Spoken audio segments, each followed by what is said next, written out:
I call this evening's meeting to order. The regular scheduled meeting, September the 8th, 2009. Before we take a moment of silence, I'd like to recognize Doc Odom, our Commissioner liaison to Education. Thank you, Doc, for being here. Also, Miss Emily Grimes, liaison to Fort Bragg in the BRAC program. Emily, thank you for your diligence in coming to Sanford on the monthly meetings. At this moment, if you will, bow in silence.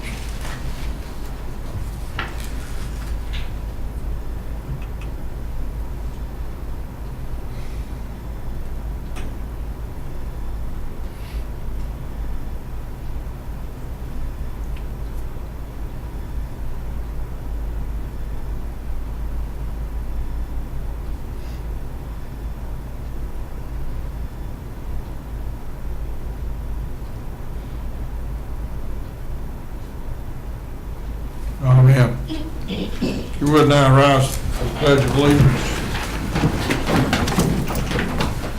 I pledge allegiance to the flag of the United States of America and to the republic for which it stands, one nation, under God, indivisible, with liberty and justice for all. We have no public comments this evening. I'll take a motion to approve the revised agenda. For those in the audience, we simply removed item 10 off of the consent. Item 11 off the consent agenda. That was for information only to the board.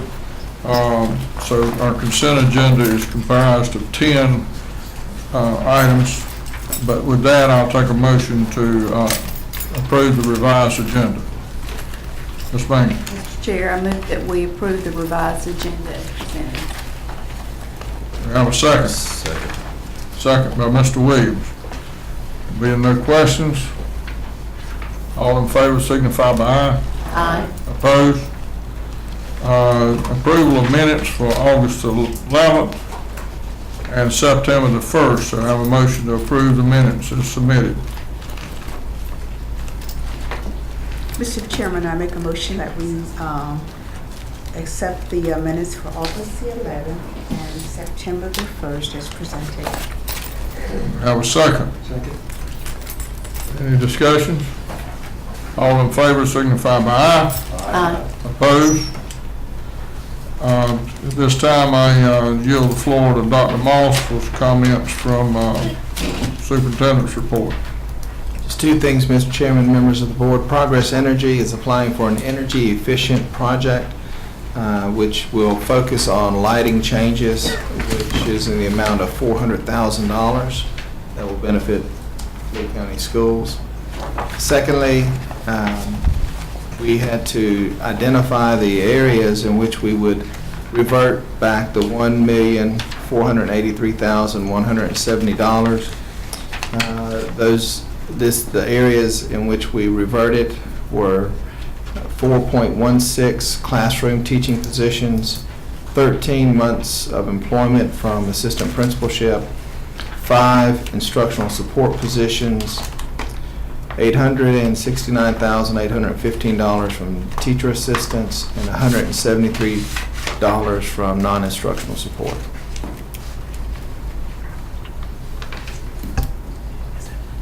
Questions of Dr. Moss? I do. Dr. Moss, pretty much these reductions we've already have made. Yes, ma'am. And for instance, the instructional support, those 5 positions, the reasoning was, if you look at that in the 4th block, the statewide average salary, that carries with it the largest average salary. So even though we reduced 5 positions from instructional support, we've just moved those positions into a different category. That's not a reduction of people.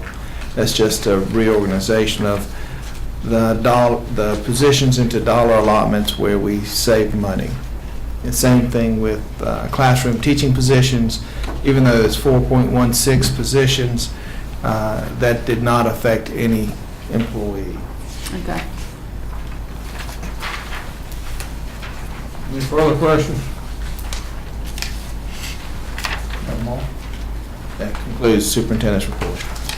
Before I recognize the committees, I'd like to share with the board that the annual nominees for the Raleigh Bingham winner of North Carolina School Board Association, the application for the nominee is due.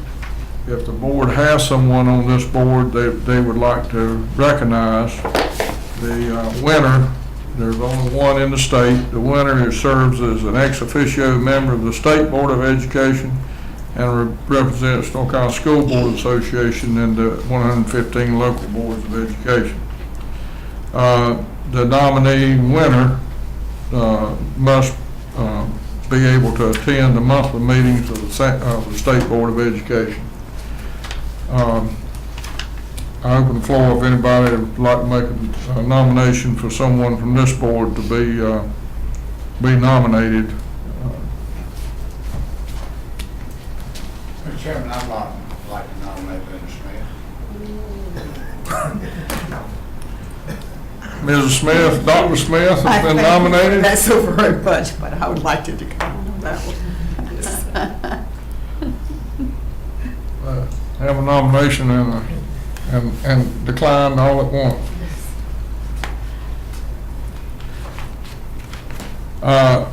Also, along with this is boards are also invited to nominate their Board of County Commissioners for the North Carolina School Board Association County Commissioners Award. If the board is so inclined to nominate Lee County Board of Commissioners, we'll take a nomination from anyone here on the board. I think that may be appropriate, particularly in the fact that what they've shown leadership and effort for Lee County schools. I don't know that they would even be considered. However, it would be a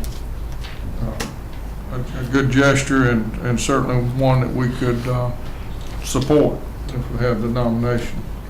Mr. Chairman, I would take pleasure in nominating Richard Hayes to that, for that contest. It's actually the entire county. It's the entire county. It's the entire board. It's the Lee County Board. It's total. Well, then let's make it conclusive. Okay. And I second it. Any discussions or questions? No, All- Mr. Chairman, I'd like to nominate Sean Williams for the prior.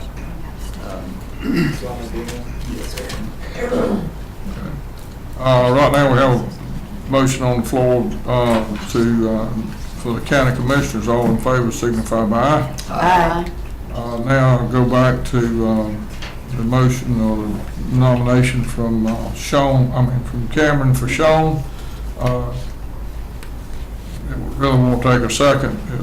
Nomination didn't seem that anyone else was interested. Sean, would you accept the nomination? What's the requirement? The requirement is only that you would be nominated. If you were elected, then you would be required to attend all State Board of Education meetings and represent the School Board Association and all the other local boards of education. A photograph must accompany the nomination, and up to 5 letters of support or be included. I'll take it, Mr. Chair. Thank you. Cameron and Linda. All right. Yes, No sir. further nominations? And thank you, Sean, for sharing of your time. At this time, I recognize Ms. Mangum for the Curriculum and Instruction report. High School Curriculum and Instruction Committee met on September 2nd at Lee County High School. A presentation was given by the Boys and Girls Club of Lee County. It is well recognized by Lee County schools that this organization has a very positive influence upon its members. The club requested help with funding and transportation due to their limited financial resources. Information was given updating on most recent advances in high school test scores. All schools, Bragg Street, Lee Early College, Southern, and Lee County High School reported smooth opening. The middle school C&I committee will meet tomorrow at Wesley at 3:30, and the elementary school C&I committee will meet September 23rd at Broadway. Thank you. Dr. Lynn Smith, Facilities and Technology. Mr. Chairman, the Facilities and Technology Committee met on Tuesday, August 25th at 2009. Dr. Moss has already commented on the energy conservation grant that Vicki Poe is working on for us, which I think is very notable. Of particular interest, and it's in your consent agenda, are the two Jimmy Height contracts for the design projects at Lee County High School. And I would particularly like, in view of that, to, since Commissioner Odom is here, to compliment and thank the Board of Commissioners for taking the lead in funding these projects. And when we can, it's got to start somewhere, and design is where we start. And we want to thank you for your commitment and your leadership and making this long overdue and much prolonged project a reality. Thank you very much. Thank you. That really is all I have, Mr. Chairman. Mr. Thompson, Finance Personnel. Financial personnel met last week. We had 2 items of business we spent quite a bit of time on. One was the BB&T, which is in our bank. We decided to stay with BB&T, and the other is being referred back to the committee. Thank you. Policy, Mr. Williams. As Chair, Policy Committee met on August 19th. An email was sent out to everyone with the minutes for that meeting, and our next meeting will be on September the 15th. Thank you. That concludes our committee reports. At this time, I'll need a motion to approve tonight's consent agenda. I have a motion. As Chair, I move that tonight's consent agenda will be approved. Second. Second by Mrs. Mangan.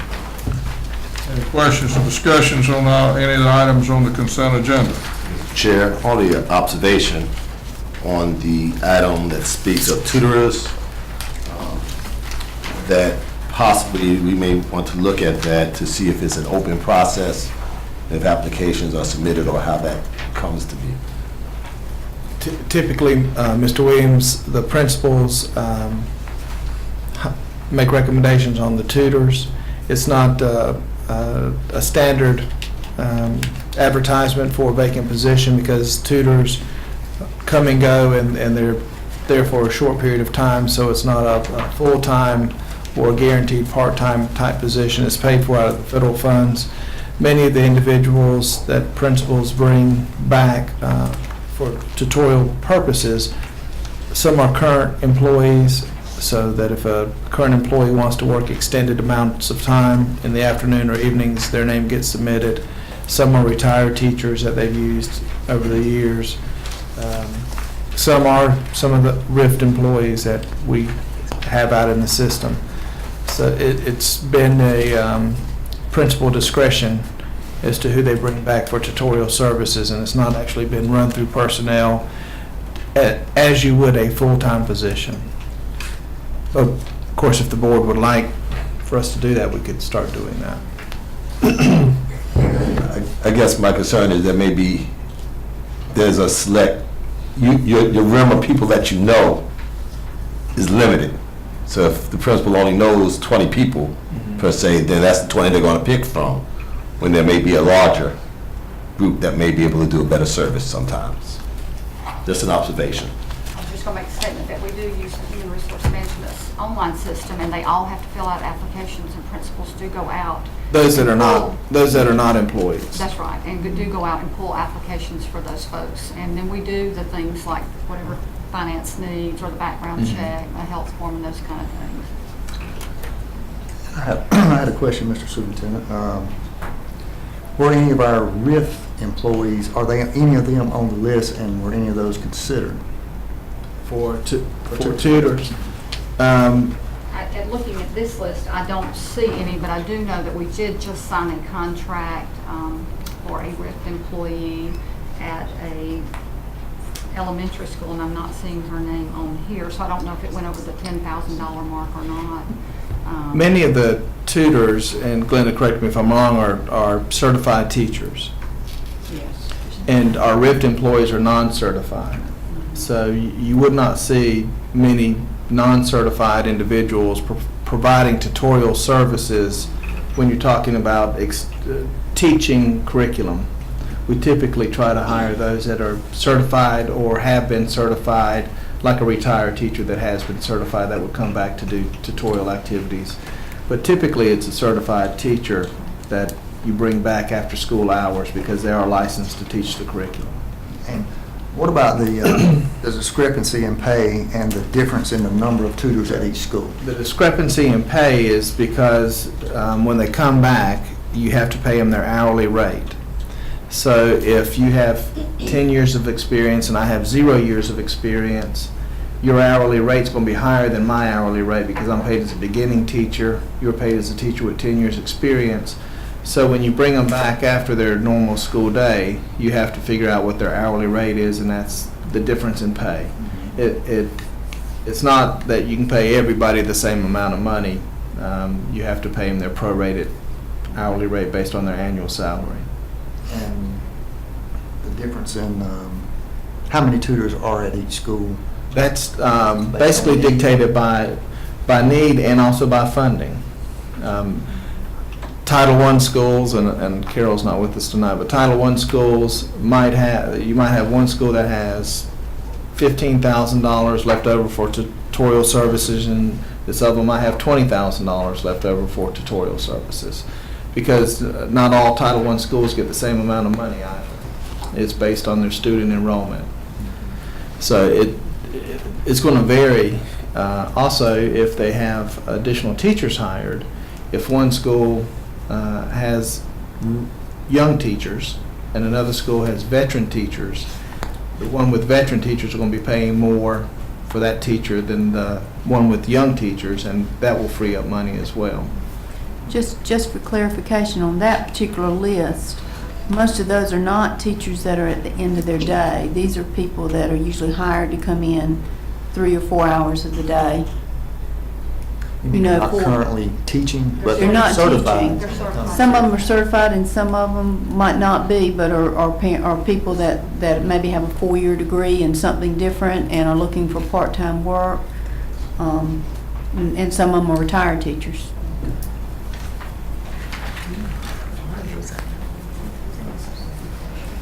Any further questions or discussions on the consent agenda? Being none, all those in favor of the consent agenda signify by aye. Aye. Opposed? The unfinished business, Mr. Williams, Board Policy, second reading.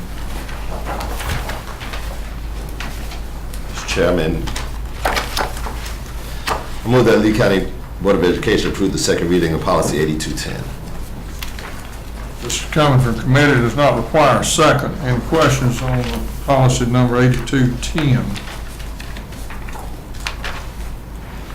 Seeing none, all those in favor signify by aye. Aye. Opposed? New business. Board Policy, first reading, Mr. Williams. Mr. Chair, I move that the Lee County Board of Education approve the first reading of Policies 3430 and 6522. So this also is coming from Policy Committee, does not require a second. Any questions regarding Policy 3430 or 6522?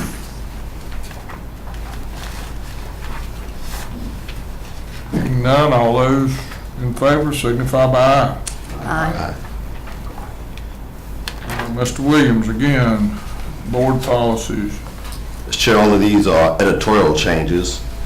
And I move that the Lee County Board of Education approve the following policies: 3210, 3450, 3510, 3610, 4115, 4302, 5026, 6210, 6300, 6305, 6306, 6320, 6321, 6330, 6340, 6521, 6540, 6560, 8700, 8701, 8725, and 9205. Again, this is coming from committee, within our package. Any questions or discussions on any of these policies? Being none, all in favor signify by aye. Aye. I'd like to commend the board, compliment the board for their study before coming to the board meeting. I know each of you have read these policies.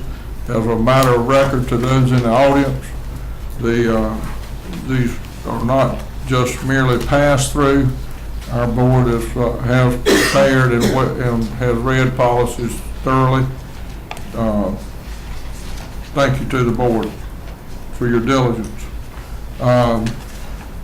Item 3 on new business, we'll take a motion and a second. It's coming from administration.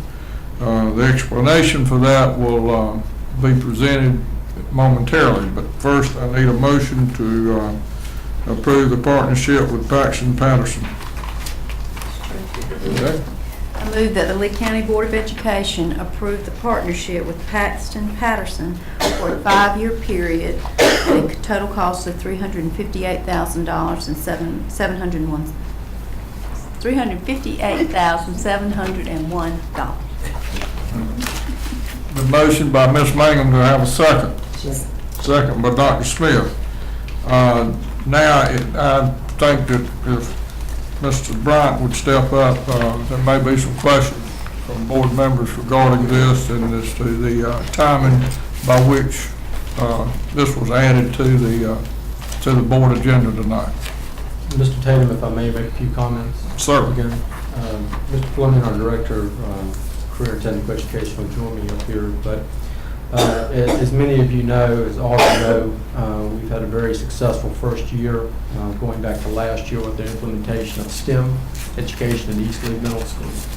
And with the initiation of that at East, our discussions and our plans internally and also with the board was to extend that to other schools within the district.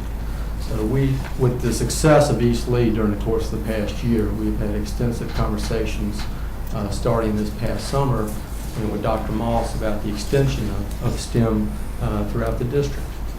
So in having those discussions, we talked about extending it to the middle schools and also to the secondary level. At the end of the summer, we put out bids regarding the extension of that to the other middle schools and also to the high school level. Paxton Patterson came in as the low bidder in that, and at that time we entered into discussions with Paxton Patterson regarding the possibility of creating what for them is called a global learning center. If I may briefly describe what that is, Paxton Patterson during the course of the past 5 years has had a global learning center in Grand Rapids, Michigan. And basically they use the Byron Center in Grand Rapids, Michigan as a place to take all the prospective clients to see the interaction of teachers with the equipment that Paxton Patterson creates, and also to do training there during the course of the summer. You can imagine a company like Paxton Patterson, which is headquartered in Chicago, who handles numbers of school districts across the country, would have numbers of people to bring in to either show off their equipment and how that school district integrated that into their curriculum, and also for training purposes during the course of the school year, during the summer particularly. As we entered into those discussions, we had known Paxton Patterson from their work at East Lee with the STEM labs that we put in there. We've been very satisfied with it. Their partnership with the Byron Center in Grand Rapids ran out this past summer, so they were also looking for a place to create a global learning center, which would be the only one of its type in the country for Paxton Patterson. After lots of different discussions and lots of both sides looking at the pros and cons, just this past Friday, we had final discussions with the CEO, who actually came in from Chicago on Friday, with 2 of his assistants to discuss or give their thoughts that they wanted to form this partnership with us. Very briefly, let me state some of the advantages for that partnership and what it would mean for Lee County schools, not only for Lee County Schools, but also the community of Sanford and Lee County. Number one, it would be the next step for us to take our extension for STEM education. We all know, given all the federal money and also all the discussions within the economic expansion talk of how important STEM, science, technology, engineering, and math is going to be for future jobs. It will position our students in our school district in a way that is probably unmatched in a lot of school districts, not only in North Carolina, but throughout the country. We believe that we can extend that STEM concept to a larger number of students within our district with the partnership with Paxton Patterson. Paxton Patterson also has a magazine, their catalog distribution of about 75,000 different people within the country, meaning school districts, principals, superintendents, school boards. We as Lee County would be profiled in that catalog as they're a global learning center, not only to train teachers and people throughout the United States, but also internationally as well. It would extend our sort of leadership in STEM, because not only do people come to Lee County to look at the STEM labs, they also come to look at how we're integrating that within our curriculum and how we're trying to expand that here. The other thing, it would position our school district as a leader in STEM education, not just in North Carolina, but in the nation. And I think it's one of the things we've been aiming for since we've started this STEM discussion, going back probably 2.5 years. Finally, it would have a huge economic impact, we believe, within the community. Conservatively, Paxton Patterson has estimated that this would have a $500,000 economic impact within the community. As we put in your board packet, approximately 200 people conservatively each year would come to visit and stay in Sanford in Lee County, bringing with them, of course, the economic means which accompanies such trips. What we have for you, Aaron has put together a packet looking at the extension of some of these labs within our schools and what this might mean for us, and the variety of integrated instructional units that are available. And Aaron can certainly speak to that regarding the different things that would be added, or if you have any questions about the specifics of the different labs. Aaron, your thoughts?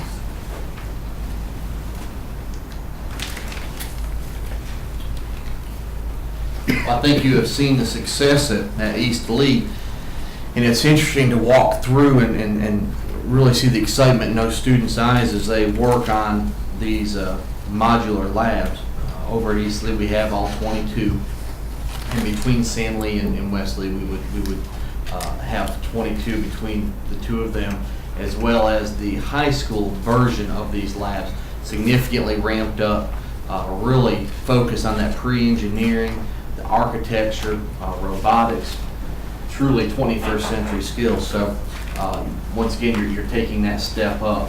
And what I'm really excited about is that this partnership also includes their newest curriculum, which is what they call Career Plus 2, second level of that high school component. Very strong, once again, in the pre-engineering and the drafting, networking, computer engineering piece of it. So I certainly believe with the partnership, you're really going to see a very strong, I guess you could say, sequence of classes that students can take all the way from the 6th grade all the way on up to graduation and beyond. I had a couple of questions about curriculum and the effect it would have on our schools.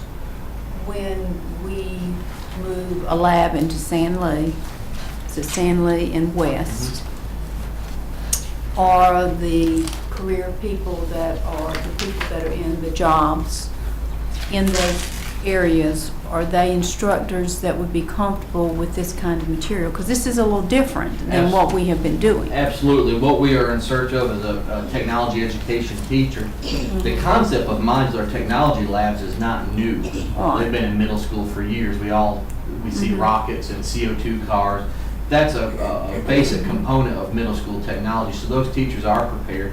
Matter of fact, they're more prepared now probably than they have in the past because STEM is now a part of teacher ed programs for technology education teachers. Right.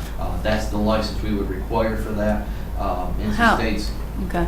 But how difficult will it be within set curriculum that they have now? To transfer it won't be any problem? not a huge Okay. problem at all because they do have the curriculum here. The state does provide some supplemental curriculum. Okay. So really, you're not seeing a huge transition for those teachers.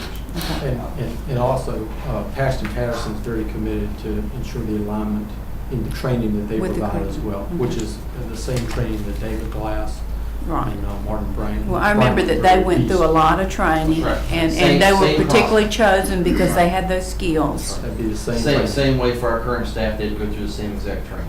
And that training is included in this agreement. Andy, how are students selected for this? Are all students given an opportunity, or?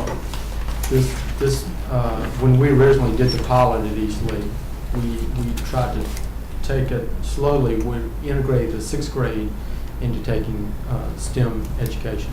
This past year, we have extended that to the entire school, where students are either taking the STEM lab piece or they're taking biotechnology. So what we hope to come out with for the middle school students is to heighten that interest in those areas, also increase their analysis and math and science skills to help them as they hopefully reach the high school where the CP and CP2 labs will be waiting for them. That's what? Every student, I'm student? sorry, yes. Okay. Every student will be able to be offered that. Okay.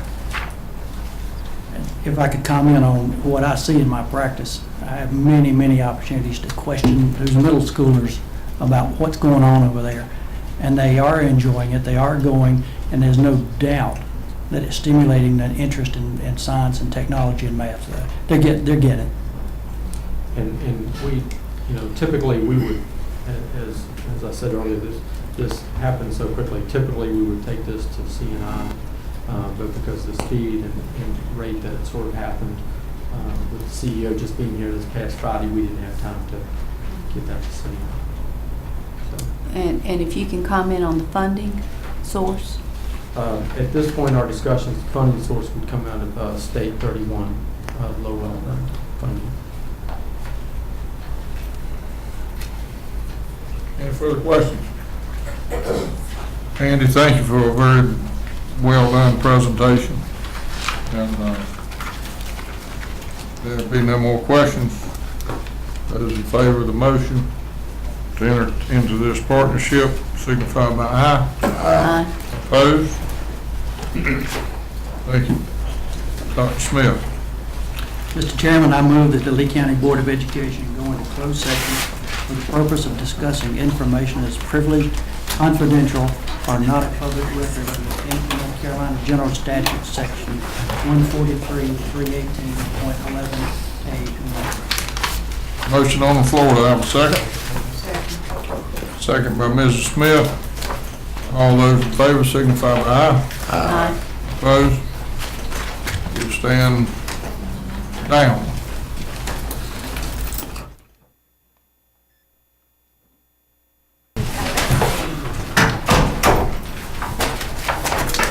Recognizes Mrs. Dr. Linda Smith. Mr. Chairman, I would like to make a motion that we accept the personnel report presented this evening. Second. Second by Mr. Williams. All in favor signify by aye. Aye. Mr. Chairman. Mr. Chairman, I move for adjournment. We stand adjourned. You may or may not know Ann Bill's brother. Yeah, Doc. Okay, you got that.